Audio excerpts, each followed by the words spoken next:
Sure, I'm Jill Wiener from Catskill Citizens for Safe Energy. And Jennifer Clark, also a member of Catskill Citizen and a resident of the town of Hancock.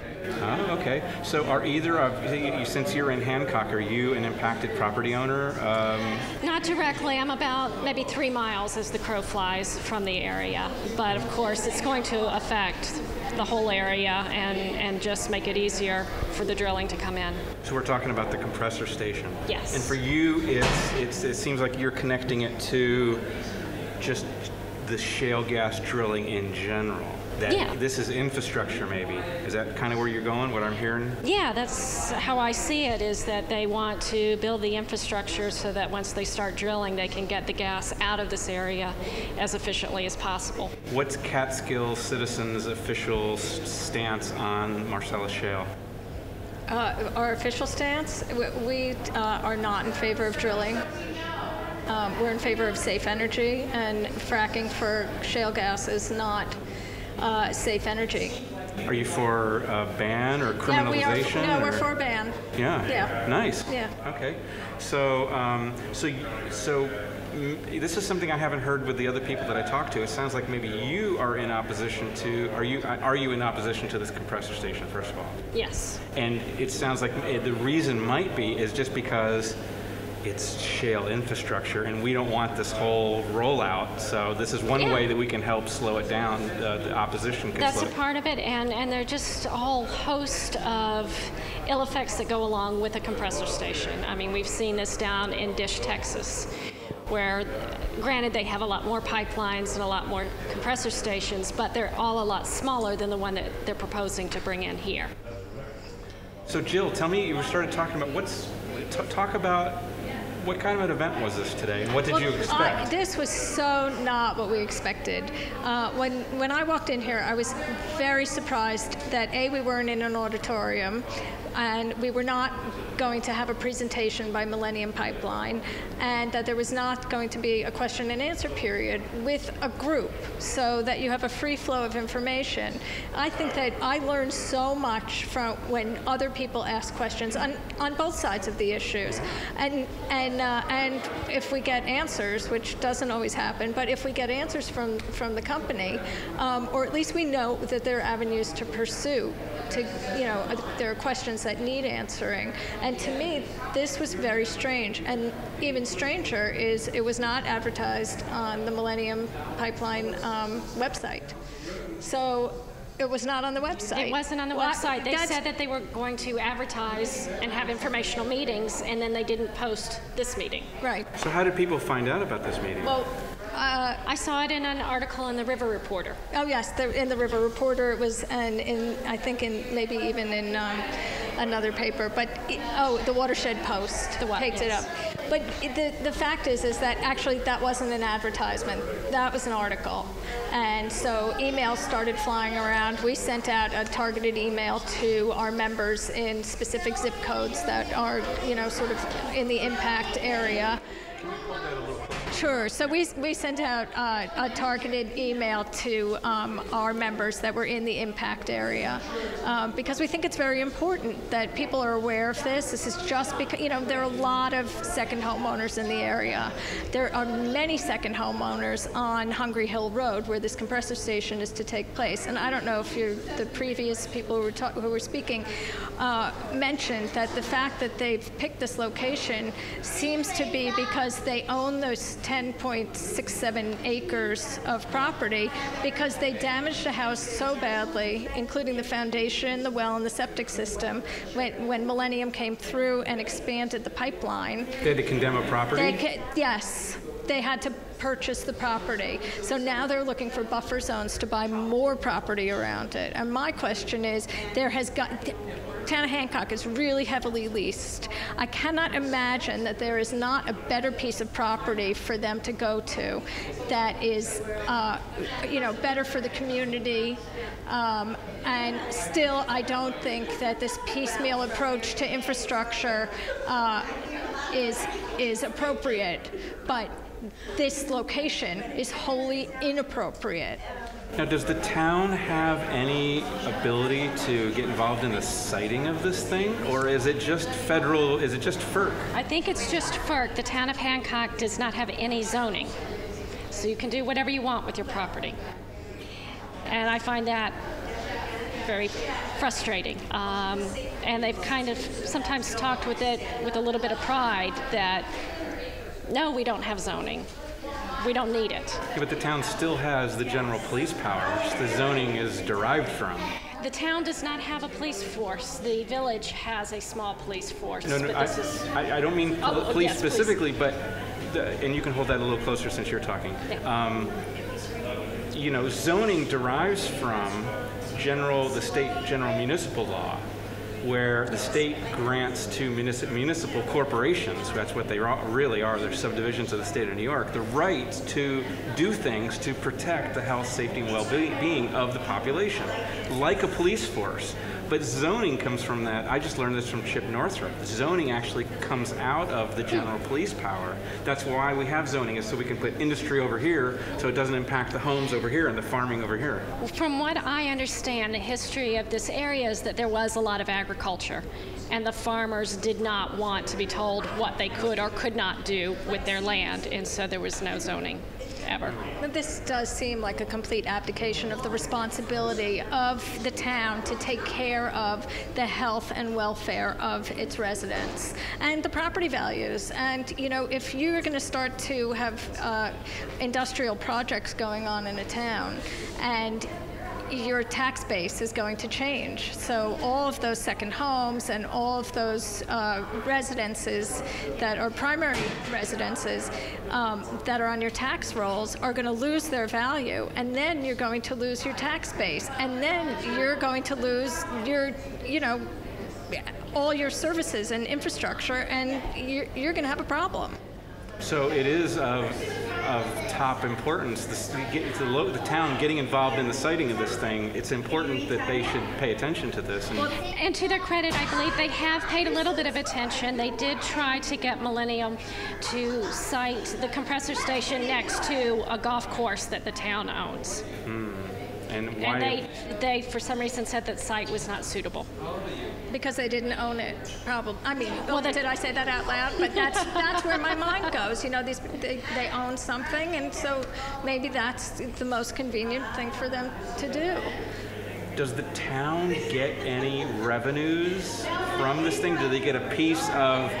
Is there a meter on the pipeline at that point? Do they take a toll of the gases going through? Or they have said, I was reading the minutes from the last town board meeting, and they said that they will get some revenues from the gas coming through. But I believe some Millennium Pipeline people have said that they're going to ask for a tax abatement. Through a pilot program from the IDA. And this is exactly what happened when the pipeline actually went through. I went to some of those meetings. So the pipeline's going through. Millennium makes their presentation with the IDA and the town officials. I can tell you specifically in the town of Delaware, I went to a meeting in 2008, I believe. They said, if you don't approve this, town of Delaware, then the whole pipeline will stop. We won't do it, which of course was not the truth, because other towns, because other towns did not buy into the program. And they had to route around it. No, they just Tioga went County, through. They went through anyway without the tax benefits. Exactly. They paid their taxes. Exactly. So, we have one of the pipeline people in there I was speaking to before. I asked about local workers, and I mentioned that I think what's going to happen is the same workers that are going to come from the Minisink project as soon as that's finished are going to come to this project. So it's just like they're like carnies. Exactly. They just go from place to place. They'll take up housing. In the last go-round, there were a lot of problems. There were problems with road damage with the subcontractors. There were problems where the town of Coshocton was out about $1 million worth of road damage, and it only got $100,000 in compensation from the gas company, and it probably took that much in legal fees. So to get that, we had other problems where there were complaints that pipeline subcontractors were defecating on people's lawns because porta sands were not provided. There was tons of litter and other bad behavior. Well, when you have a lot of young men coming to work in an area, getting paid very high wages, who don't live here full time, they know their mothers aren't watching them, and word's not going to get home about bad behavior, and so they're not upstanding citizens always. Right. Right. So normally these IDAs, by the way, the IDA, that has a county scope? It's an industrial development agency that goes sort of through the state, but yeah, it's county by county. They're county by county, okay, and they're supportive of this thing, it sounds like. Well, I can't speak for the town, for the county of Delaware's IDA. I know a little bit about the town, the Sullivan County IDA, and I don't like what I see. But I'll just tell you one more thing about this meeting in Delaware County about the expansion of the pipeline.